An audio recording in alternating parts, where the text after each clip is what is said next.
Hello my dear students, welcome back to our YouTube channel.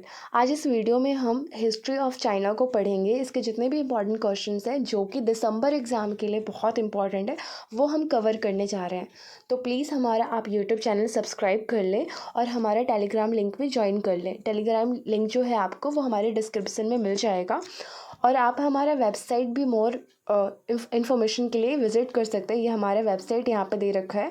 इसके अलावा हमारा ये व्हाट्सअप नंबर है। इस व्हाट्सअप नंबर पे आप कॉल करके अगर आपको कोई क्वेश्चन पेपर चाहिए या गेस्ट पेपर चाहिए तो वो भी आप परचेज़ कर सकते हैं। सो इस पर आप कॉल कर लेना। हम आगे बढ़ते हैं अब अपने टॉपिक की तरफ। हमारा पहला क्वेश्चन है, examine the influence of Confucianism on Chinese thought.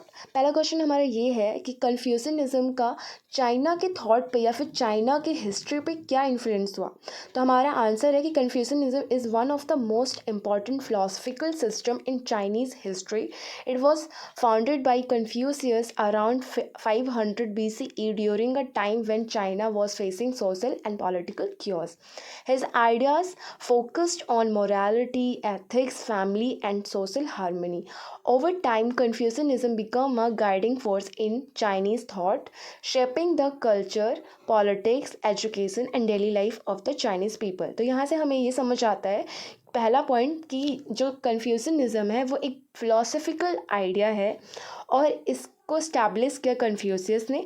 दूसरा पॉइंट आपको ये याद रखना है कि इसने चाइना के political system, cultural and social जितने भी सिस्टम है उनको शेप देने की कोशिश करी। इसके अलावा इसने वहाँ के मोरालिटी पे फोकस किया, ethics, family values and social harmony पे फोकस किया और एक तरीके से ये गाइडिंग फोर्स था वहाँ के लोगों के लिए, वहाँ के culture, political and education system के लिए, जिसने लोगों को क्या दिया, एक तरीके से लोगों को गाइड किया कि आपको किस तरीके से मॉरल वैल्यूज़ रखने हैं, आपको किस तरीके से बिहेव करना है और आपका सिस्टम जो पॉलिटिकल, कल्चर एंड सोशल है वो कैसा होना चाहिए।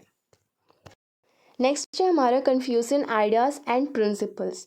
Eight the heart of Confucianism are a few key ideas. तो हम यहाँ पे ये पढ़ेंगे कि मेनली कन्फ्यूशन के आइडियाज़ क्या थे। तो उन्होंने टोटल कितने आइडियाज़ दिए हैं।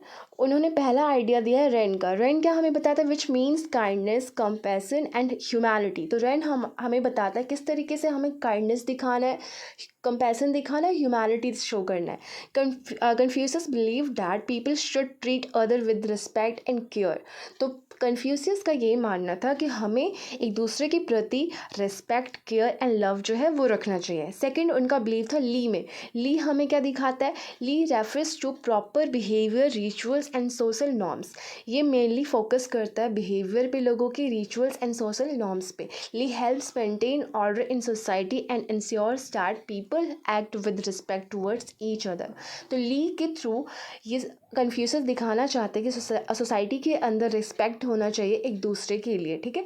थर्ड है सियाओ। ये क्या दिखाता है, ये हमें शो करता है कि किस तरीके से रिस्पेक्ट एंड केयर करना चाहिए बड़ों की और पेरेंट्स की।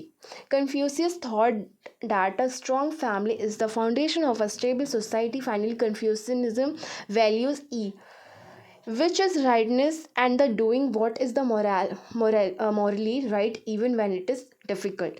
कन्फ्यूशियस का सबसे बड़ा जो फोकस पॉइंट था वो था फैमिली। उनके लिए फैमिली एक सोसाइटी का फाउंडेशन होता है जहाँ से सोसाइटी की नींव पड़ती है। इसके अलावा कन्फ्यूशन ने हमें ई दिया है। ई क्या हमें रेफ़र करता है कि किस तरीके से हम, अगर हमारे से कुछ गलत भी हो रहा है लेकिन उस गलत सिचुएशन में भी हम किस तरीके से अपने मोरालिटी को नहीं खोते, हमने अपने मॉरल वैल्यूज़ को नहीं खोते, हम सही या फिर राइट डिसीज़न लेते हैं। यही हमारे सारे वैल्यूज़ कहलाते हैं।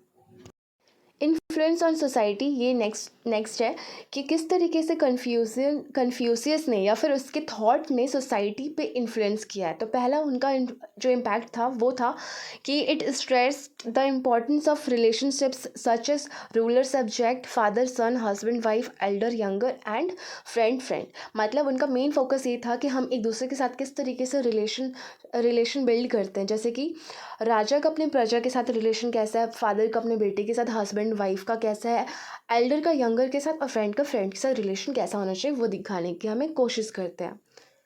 Confucius believed that society could achieve harmony and stability. People were encouraged to behave morally, be loyal their family and contribute positively to the community. मतलब कि हम कन्फ्यूशियस के अकॉर्डिंग फैमिली के प्रति हमें लॉयल होना चाहिए, हमें सोसाइटी के प्रति लॉयल होना चाहिए और हमें पॉजिटिव बिहेवियर अपनी कम्युनिटी में रखना चाहिए. Even today respect for Elder and family values in China reflect confusion influence. तो हम आज भी देख सकते हैं चाइना में किस तरीके से कन्फ्यूशियस का जो इम्पैक्ट है वो अभी भी दिखता है वहाँ पे.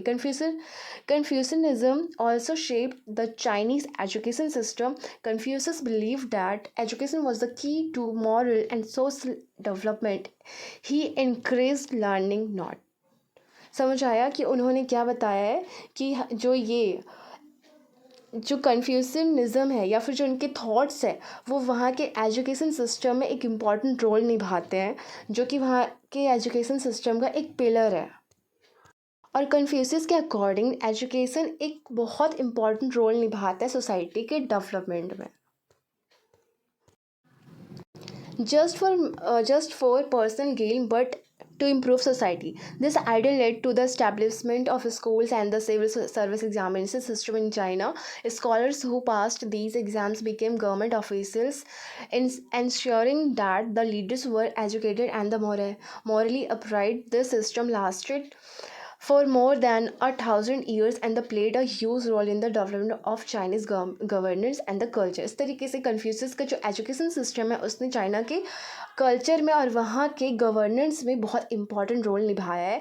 वहाँ के एजुकेशन सिस्टम में हम देख सकते हैं वहाँ के एग्ज़ाम्स जो हो रहे हैं जिस पैटर्न पे और वहाँ का जो भी जो ऑफिशियल सिस्टम बना हुआ है वो पूरा उनके हर चीज़ में जो कन्फ्यूशियस या फिर कन्फ्यूशियस का जो थॉट है वो झलकता है.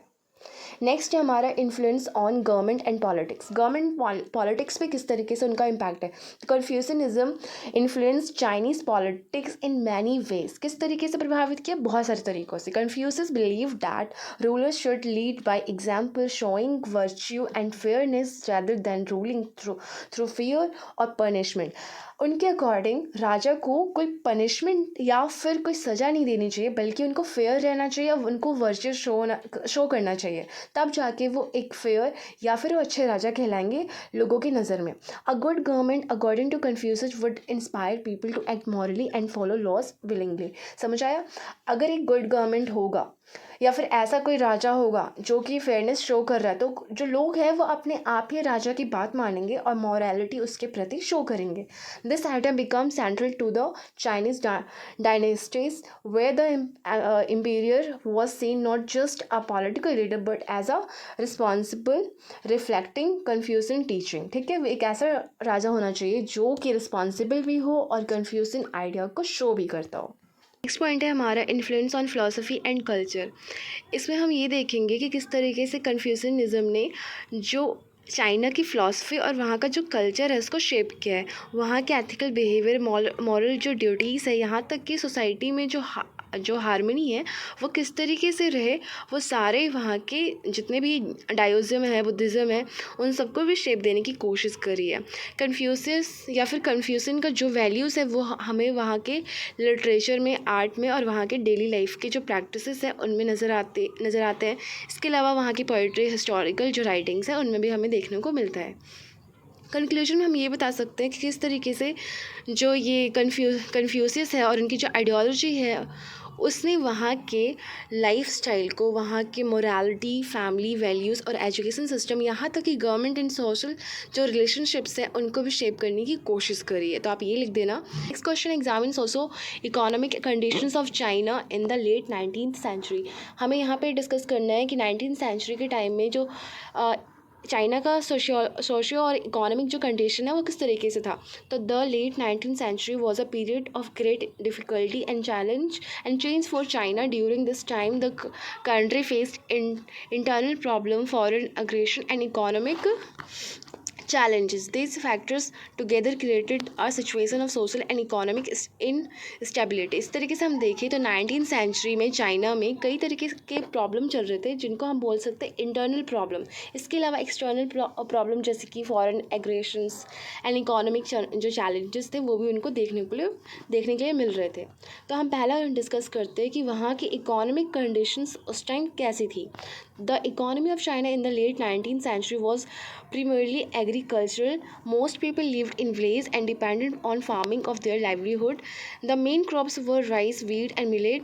Despite the fertile land, the productivity of agriculture was low because traditional farming methods were still in use. Irrigation systems were often neglected, and farmers faced frequent natural disasters like floods. और इसके अलावा the problem cost fairness and poverty. तो वहाँ पे क्या क्या problem थी? वहाँ पे प्रॉब्लम थी सबसे पहले कि वहाँ के लोग जो थे वो पुरानी जो ट्रेडिशनल जो एग्रीकल्चर है उस पर डिपेंडेड थे और उनका लाइवलीहुड जो था पूरी तरीके से एग्रीकल्चर बेस्ड था।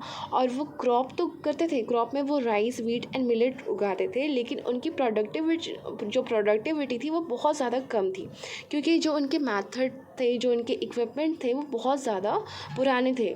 और यहाँ तक कि उनका इरिगेशन जो सिस्टम था वो भी काफ़ी बेकार था। इस तरीके से वहाँ पे एग्रीकल्चर भी ख़राब था और वहाँ पे डिजास्टर्स भी काफ़ी सारे उस टाइम आ रहे थे, जैसे कि फ्लड आ रहे थे और सूखा जो था वो वहाँ के लोग प्रॉब्लम जो है उस चीज़ की झेल रहे थे और गरीबी भी हम देख सकते हैं। China also faced the problem of an increasing population. The population grew rapidly और वहाँ की जो जनसंख्या थी वो बहुत ही तेज़ी से बढ़ती जा रही थी।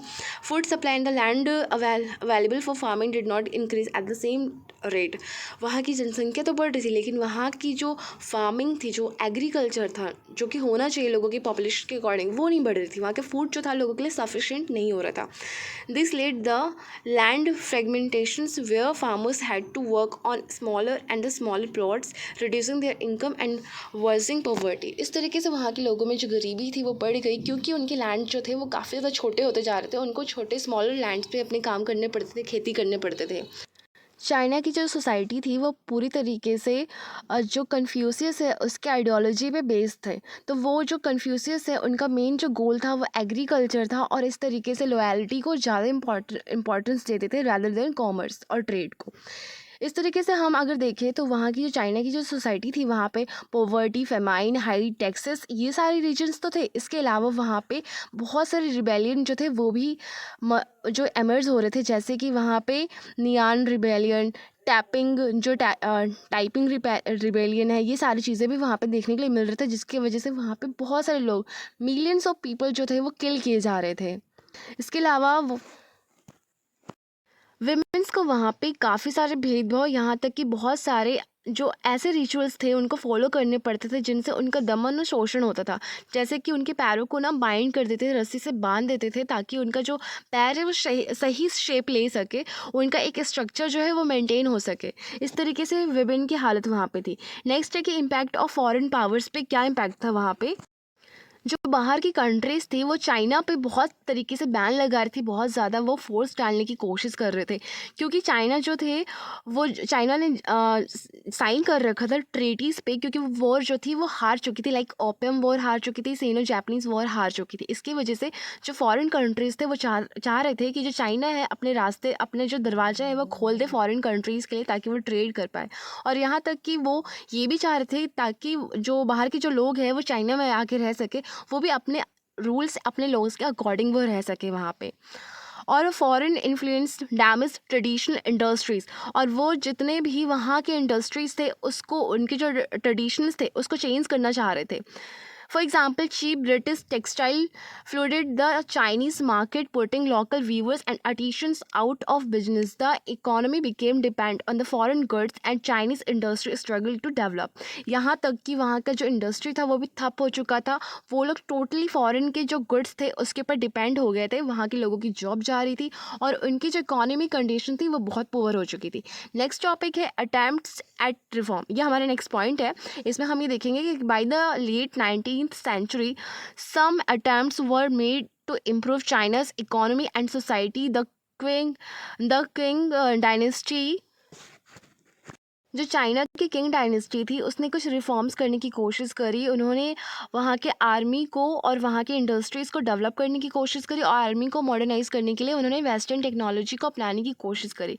बट ये जो रिफॉर्म्स थे काफ़ी लिमिटेड थे, इससे उनकी जो डीप रूटेड प्रॉब्लम थी वो कभी सॉल्व नहीं हो पाए। कंक्लूजन में आप ये लिख देना कि China in the late 19th century faced a difficult socio-economic situation. The economy was primarily agricultural and the जो वहाँ की इकॉनमी थी वो एग्रीकल्चर बेस्ड थी। वहाँ का पॉपुलेशन प्रेशर बढ़ रहा था, पॉवर्टी वहाँ पे थी, फेमाइन थी, वहाँ पे जो सोशल हायरार्कीज थी वो काफ़ी रिजिड थी। वहाँ का फॉरेन पावर्स जो था वो एक्सप्लॉइट वो उनको कर रहा था चाइना को, तो वो कंट्री जो थी टोटली वीक हो चुकी थी। इस तरीके से आप ये सारे कंक्लूजन में मेंशन कर सकते हैं। हमारे नेक्स्ट क्वेश्चन है analyse the causes for the emergence of new culture in China after 1911। तो आपको इसमें ये बता देना है कि 1911 के बाद चाइना में क्या टर्निंग पॉइंट्स आए। वहाँ की जो किंग डायनेस्टी थी वो ख़त्म हो जाती है आफ्टर 250 ईयर्स के बाद, ठीक है। और वहाँ पे रिपब्लिक ऑफ चाइना जो है वो स्टैब्लिश हो जाती है इस डायनेस्टी के बाद। और इस डायनेस्टी के ख़त्म होने के रीजन्स जो थे वो बहुत सारे थे।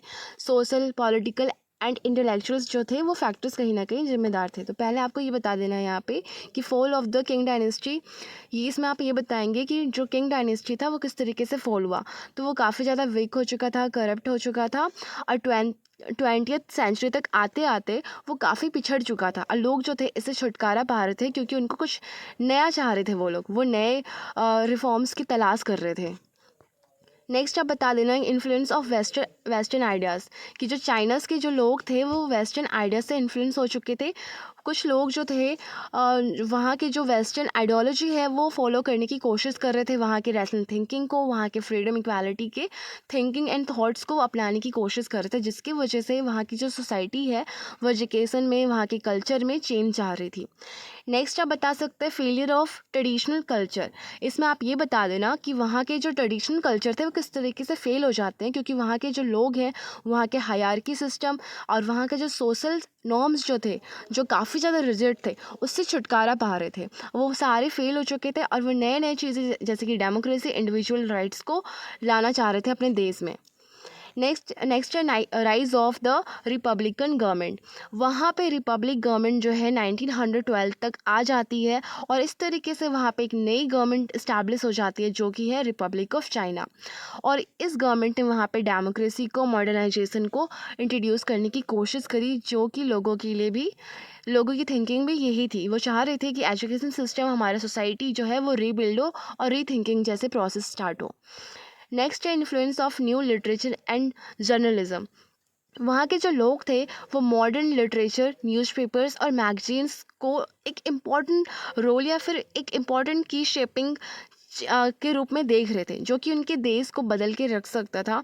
वहाँ के जितने भी ट्रेडिशंस, कल्चर थे उनको ख़त्म कर सकता था और वहाँ पे डेमोक्रेसी को स्टैब्लिश कर सकता था। नेक्स्ट पॉइंट है हमारा impact of world events.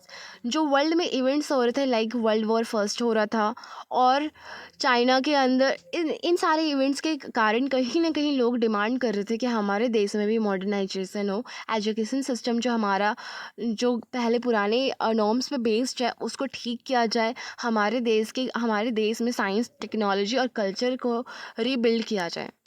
Social and educational reforms में आप बता देना कि after 1911 many Chinese cities started modern schools and universities that taught science, mathematics and the social sciences. तो बहुत सारे जो वहाँ के चाइना के जो स्कूल्स थे और यूनिवर्सिटीज़ थे, उन्होंने मॉडर्न बेस पर स्कूल्स और कॉलेजेस खोलने स्टार्ट कर दिए, जिसमें उन्होंने क्रिटिकल थिंकिंग और क्वेश्चनिंग जो थे वो करना स्टार्ट कर दिया, जो कि ओल्ड ट्रेडिशंस के अंदर कहीं ना कहीं गायब थे। कंक्लूजन में आप ये बता सकते हैं the emergence of new culture in China after 1911 was the result of a combination of political changes, foreign influence and intellectual awakening and the social reforms। तो इस तरीके से हम देख सकते हैं कि 1911 में जो इतने सारे चेंजेस आए उसके लिए एक फैक्टर नहीं बल्कि बहुत सारे फैक्टर जिम्मेदार थे, जिसमें एक था पॉलिटिकल चेंज आना, वहाँ पे फॉरेन का इन्फ्लुएंस आना, इंटेलेक्चुअल जो अवेकनिंग है वो होना और सोशल रिफॉर्म्स जो है वो आना। इसके अलावा आप बता सकते हैं कि वहाँ पे किंग डायनेस्टी जो थी वो ख़त्म हो चुकी थी और लोगों के अंदर जो पुराने ट्रेडिशंस थे उनके लिए जो नॉर्म्स, वैल्यूज़ जो थे पहले के, वो भी उनके लिए रिस्पेक्ट उनका ख़त्म हो गया था। और वो नए नए लिटरेचर्स और एजुकेशन सिस्टम की तरफ बढ़ रहे थे और कहीं ना कहीं वेस्टर्न से इन्फ्लुएंस होकर अपने देश के अंदर भी मॉडर्नाइजेशन और डेमोक्रेसी को इस्टेब्लिश करना चाह रहे थे। तो इस तरीके से हम कह सकते हैं कि चाइना में ये जो चीज़ें चल रही थी एक तरीके से न्यू कल्चर मूवमेंट था।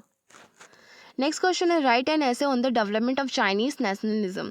तो चाइनीज नेशनलिज्म पे आप किस तरीके से ऐसे लिख सकते हैं, Chinese nationalism refers to the strong sense of pride identity and the unity among the Chinese people. It developed as a response to internal problems, foreign invasion and the influence on the of the western powers. तो जो China में nationalism आया वो बहुत सारी चीज़ों के regarding आया, बहुत सारी चीज़ों के खिलाफ आया आप कह सकते हैं। जैसे कि वहाँ पे लोगों में जो सारी चीज़ें चल रही थी उसको लेके लोगों के अंदर प्राइड आया, अपने देश को लेकर आइडेंटिटी जो है और यूनिटी जैसी चीज़ें उनके अंदर राइज हुई। जिस तरीके और एक तो ये था वहाँ पे कि बहुत सारे इंटरनल प्रॉब्लम चल रहे थे, फॉरेन इन्वेजन हो रहा था वहाँ पे, वेस्टर्न पावर्स का इन्फ्लुएंस बढ़ रहा था, तो लोग जो थे वो कहीं ना कहीं उनकी थिंकिंग चेंज हो रही थी, तो वो अपने देश में नेशनलिज्म को और ज़्यादा मजबूत।